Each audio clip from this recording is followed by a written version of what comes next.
Good morning, selamat pagi sahabat RPK dimanapun berada. Seperti biasa tiap Senin pagi RPK 96.FM dan Persatuan Wartawan Nasrani menyampaikan topik yang menarik untuk kita diskusikan bersama.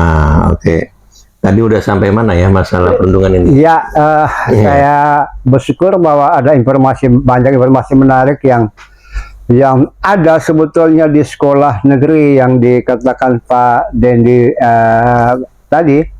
Nah, saya hanya menambah sedikit bahwa saya lanjutkan.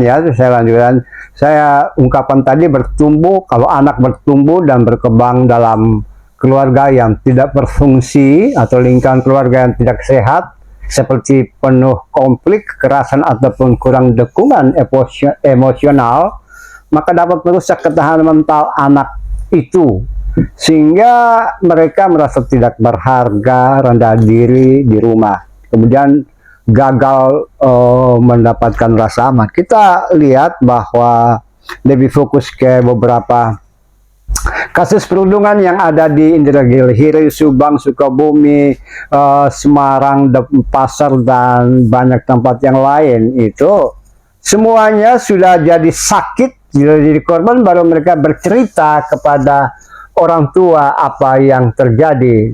Kadang-kadang di tempat kerja juga gitu, sudah mengalami perundungan dan sudah ada korban, baru mereka bercerita. Nah, dan kasus-kasus seperti itu, walaupun dikatakan Pak Dendi ada sejumlah task force untuk mencegah perundungan, saya berpikir bahwa tidak semuanya berfungsi dengan baik, sehingga tetap saja terutama di sekolah negeri terjadi perundungan, ada celah-celah yang terjadi seperti itu. Nah, sekarang bagaimana kita berupaya untuk menciptakan mulai dari SD generasi selanjutnya bebas perundungan. Itu aja dulu Pak Dendi, Pak Widodo, Pak Tony, Pak. Oke, siapa melanjutkan? Pak Widodo, silakan.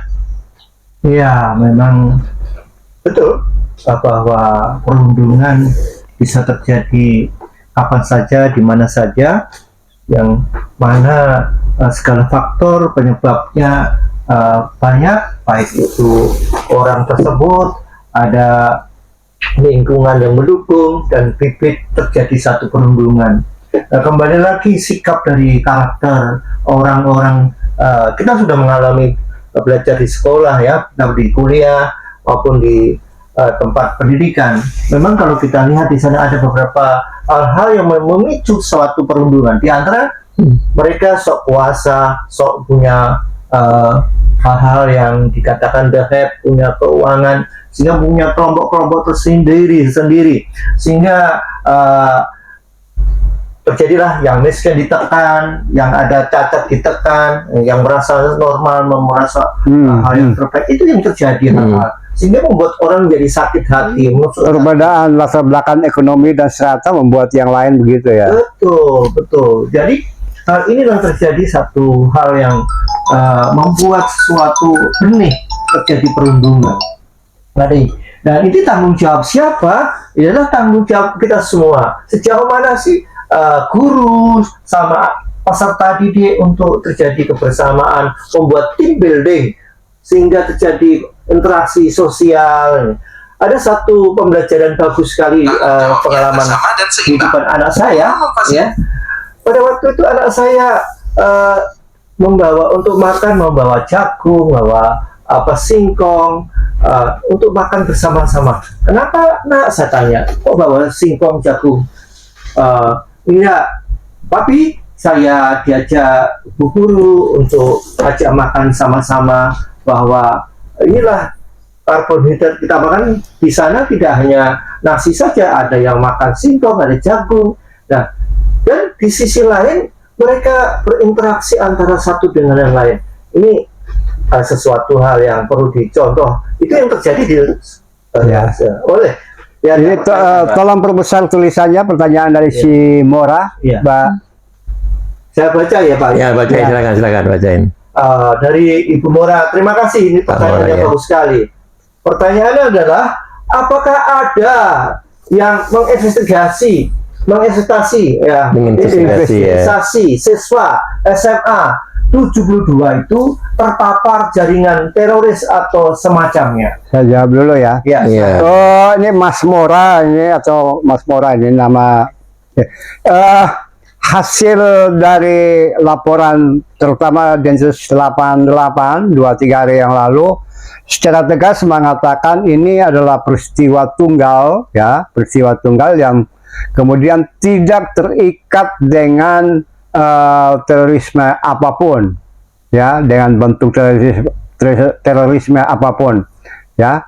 Ini yang terjadi. Jadi ini yang disebut lone wolf action ya. Lone wolf action. Kasus SMA 72 menunjukkan bahwa bullying menjadi pintu masuk untuk mengakses dan mengadopsi narasi kekerasan ekstrim yang sesuai dengan idolasi yang dibangun oleh FN, sehingga dia melakukan lone wolf action atau teror imitasi. Dia tidak terpengaruh dengan radikalisme apa segala macam, tapi dia semata-mata membangun pembelaan diri untuk membalas ya yang perundungan yang didapatkan. Dan untuk mencapai tujuan untuk melakukan eksekusi itu, dia mempunyai kesempatan untuk mengakses segala sesuatu yang ada di internet untuk memperkuat diri untuk melakukan semua. Bayangkan 7 bom ya, sekian meledak, sekian tidak.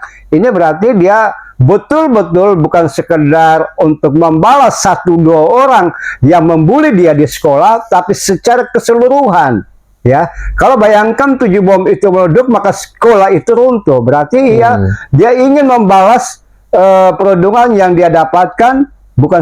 Saya percaya bukan semata-mata 2-3 orang, tapi sebelumnya ia bisa rusak. Karena dia dapatkan itu, dia ingin merusak semuanya ya. Itu aja dulu jawaban saya untuk semua ya. Apakah ada pertanyaannya? Pasti ada.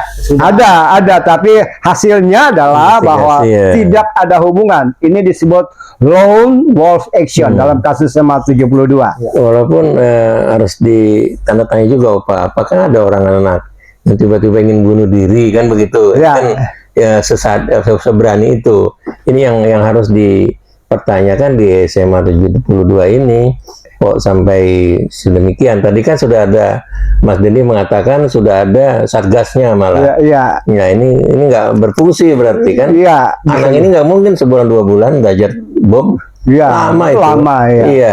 Coba dijawab Mas Dendi. Coba. Ya, contoh yang di Buang Diri Denpasar itu kan dia punya keputusan karena daripada kena bully mendingan saya mati. Nah, ini daripada kena bully saya balas. Coba.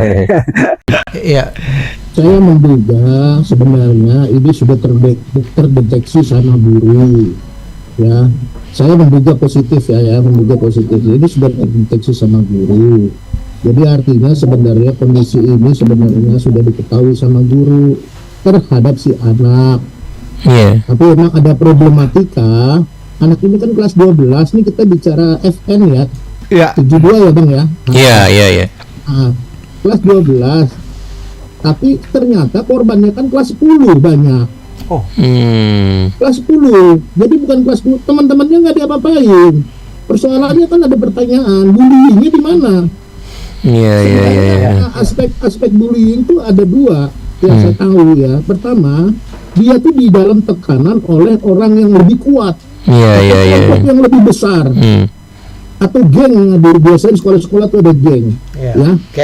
Pertanyaannya kalau kelas 10 kalau ada di mana gengnya? Dia kelas 12 kok. Gitu. Itu pertanyaan saya tuh sebenarnya. Nggak ketemu juga ya berarti ya. Jauh daripada itu. Ya. Tetapi sebenarnya ini tuh harusnya sebenarnya kalau memang itu benar pemerintah ini melihat ini kasus bullying, sebenarnya nggak mungkin nggak terdeteksi, karena itu harus dicari siapa yang membuli dia. Betul ya. Harus dicari siapa yang membuli dia. Kalau kecuali ada yang ditutupi dalam kasus ini. Ada ditutupi ya pelakunya. Nggak bisa terang benderang. Logikanya. Iya betul, pasti ada pelakunya ya. Jadi dari korban malah dijadikan korbannya banyak kan kelas 10. Iya, nggak kena dia teorinya.